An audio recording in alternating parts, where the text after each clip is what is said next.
Class, welcome to Business 20, Introduction to Business.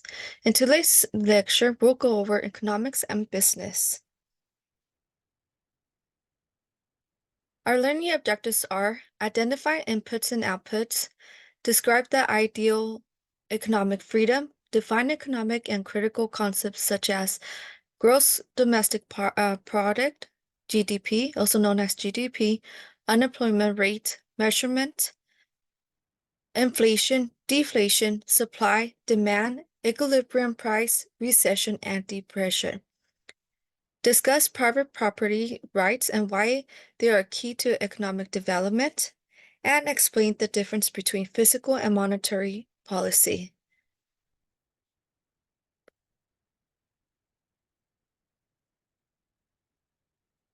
So what is economics?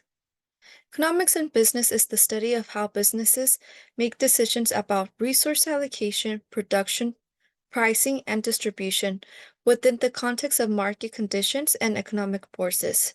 It involves in analyzing supply and demand, resources, costs, competition, and the broader economic environment to optimize performance and achieve financial goals. Okay, so what is inputs and outputs? So inputs in business are the resources used to produce goods or services.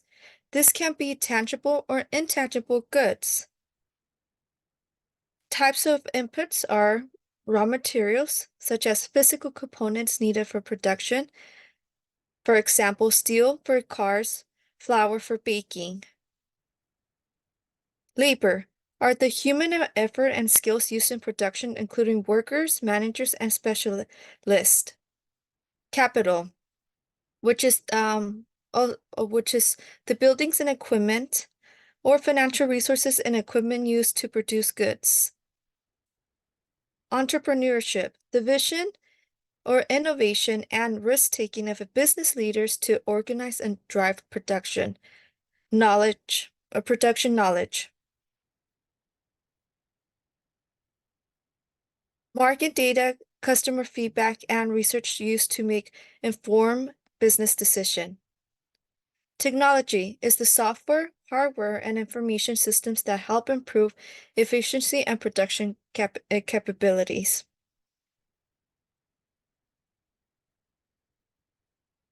So the outputs in business are the final products or services that result from the business's production process and are delivered to customers.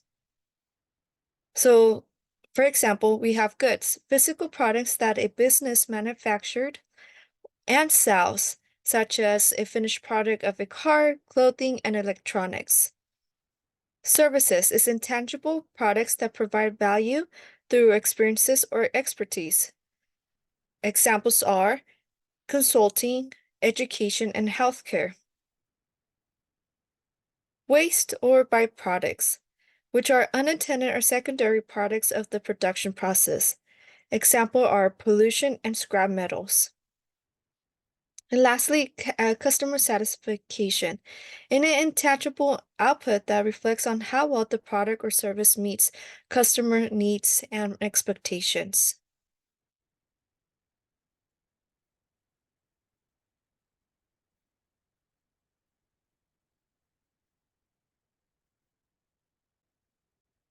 Capitalism and socialism. So what is capitalism? It's a system where private individuals and corporations control the means of production. They operate for profit, competing in the marketplace. They're essentially a free market. Prices and wages are set by supply and demand, not by the government. When it comes to private property, individuals and corporations own and control resources and assets. When it comes to profit motive, economic activity is driven by the pursuit of profit, incentivizing innovation and efficiency. An example of a country that is a capitalism country is the United States. Now let's move on to socialism. Socialism is a system where the means of production are owned and controlled by the community or the government. So, social ownership. Resources and means of production are owned and controlled by the government, not by each individual. Economic planning. Government plays a significant role in planning and directing the economy. They direct economic activities and resources allocations. Social welfare. They emphasize on social equity and providing basic necessities for all citizens, such as providing healthcare, education, and other social services for all citizens. An example of a country operating in socialism is Cuba.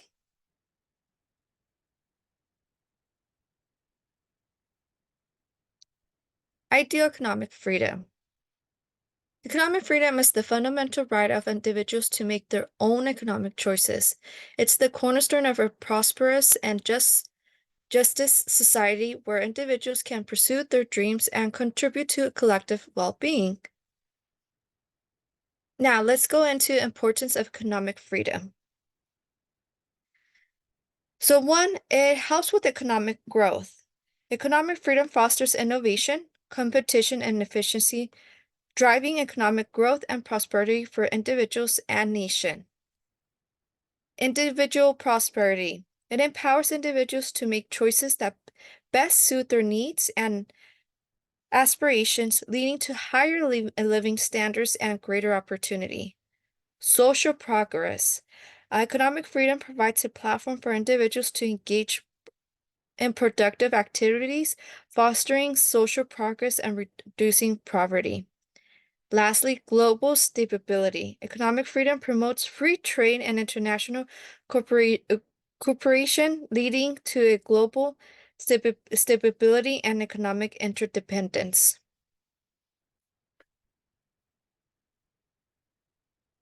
Private property rights are fundamental to a free and prosperous society. They empower individuals to control and benefit from their own resources, fostering economic growth and individual freedom.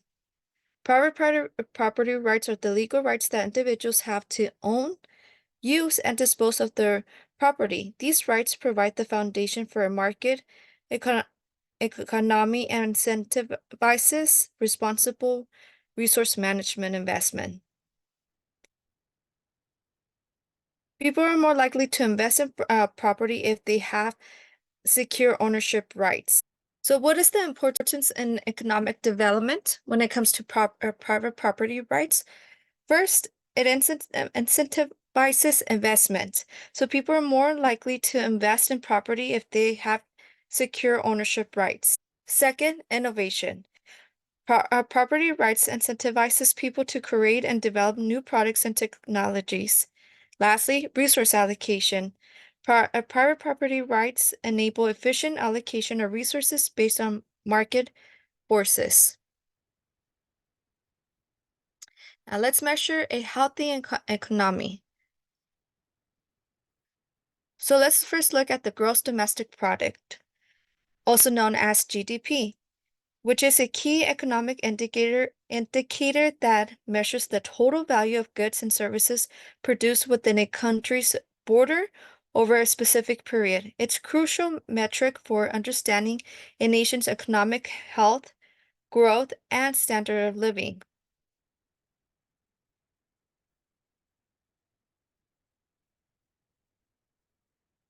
The following are factors that contribute to the gross domestic product. So first, consumption.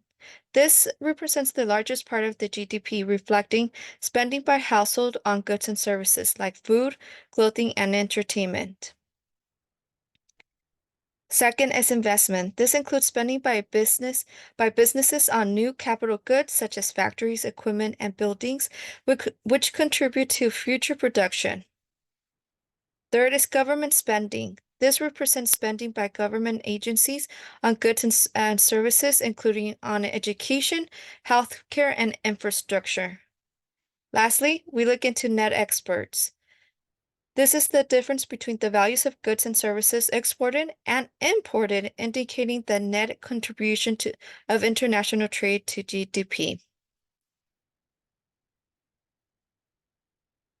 Let's continue looking into measuring a healthy economy. So, an employment rate.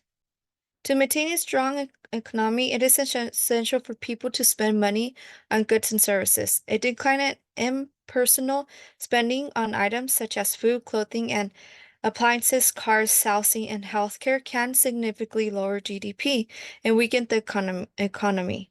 Since most people earn their income through employment, a key objective of any economy is to ensure that jobs are available for everyone seeking work. Ideally, full employment means that anyone who wants a job has one.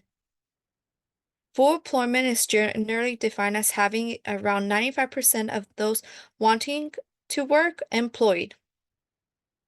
So now, unemployment rate is the percentage of labor force that is unemployed and actively looking for employment. The unemployment rate is a key indicator of economic health. It rises during recessions because companies are hesitant to hire when demand for goods and services are low. On the other hand, it falls when the economy is growing, as strong demand for products and creates a need for more workers to meet that demand.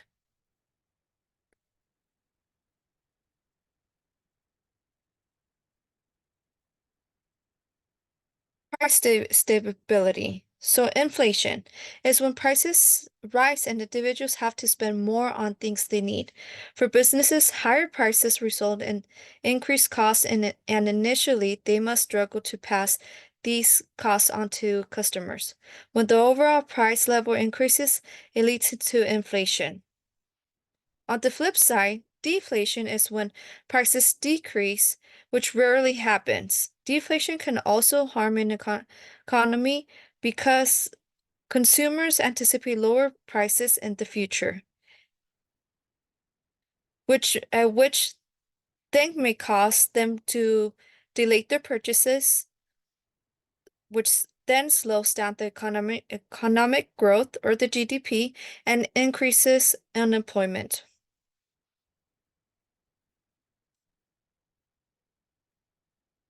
Okay, a recession is a period of economic decline, typically identified by a reduction in GDP, employment, and production over 2 consecutive quarters or longer. Some factors that contribute to a recession are decrease in consumer and business spending, rising unemployment, decline in industrial production and sales, and lower business profits and investments.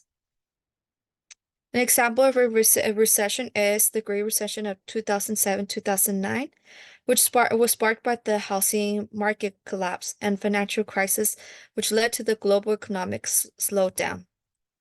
Now, depression is a prolonged and severe economic downturn that lasts for several years. It is much deeper and long-lasting than a recession. Some factors that contribute to depressions are severe and sustained drop in GDP, extremely high unemployment rates, significantly reduction in consumer and business spending over an extended period of time, widespread in business closures, bankruptcies, and financial crisis.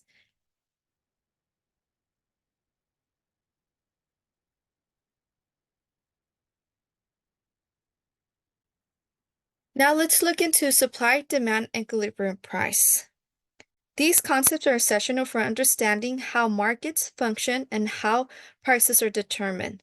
They form the foundation of economics and have a direct impact on our daily lives. Now let's look into supply. The amount of supply is the amount of good or service that producers are willing and able to offer for sell at a given price. Factors that affect supplies are the cost of production, availability of resources, technology, government regulation, market conditions,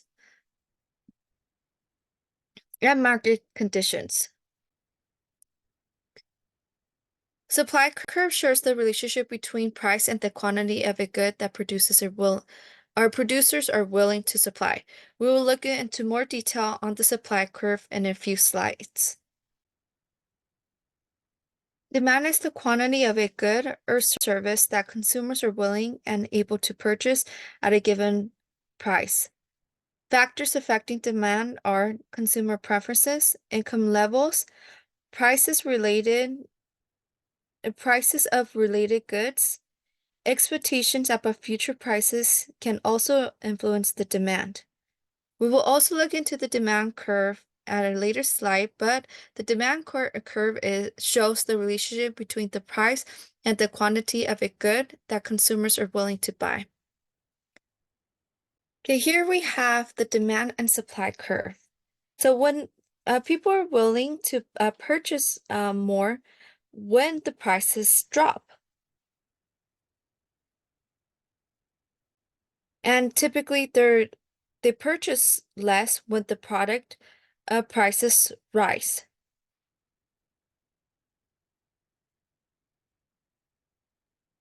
So this means that we find products more attractive at lower prices, and we buy more at lower prices because of our income goes further.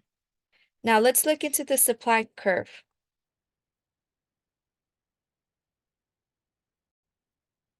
The supply curves looks into how much a business is willing to sell. So typically businesses are willing to sell a product when the price rises and less willing to sell it when the prices fall.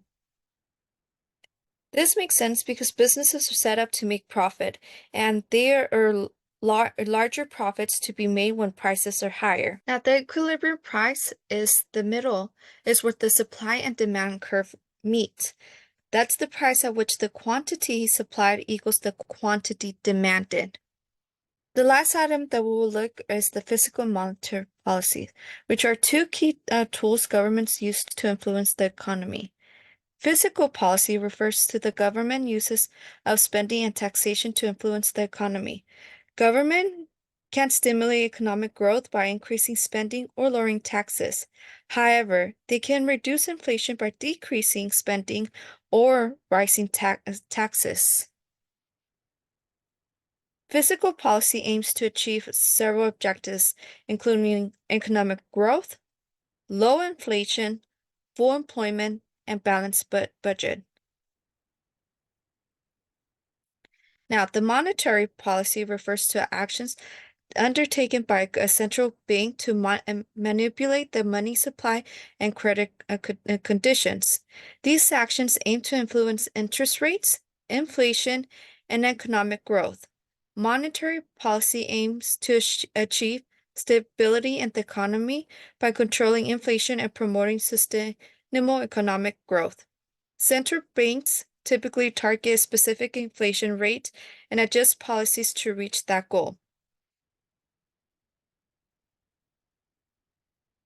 Okay, money supply is the total amount of money circulating in the economy, including cash, checking accounts, and saving accounts. Credit conditions are is the availability and cost of borrowing money for individuals and businesses. That's all for today's lecture. Thank you for joining.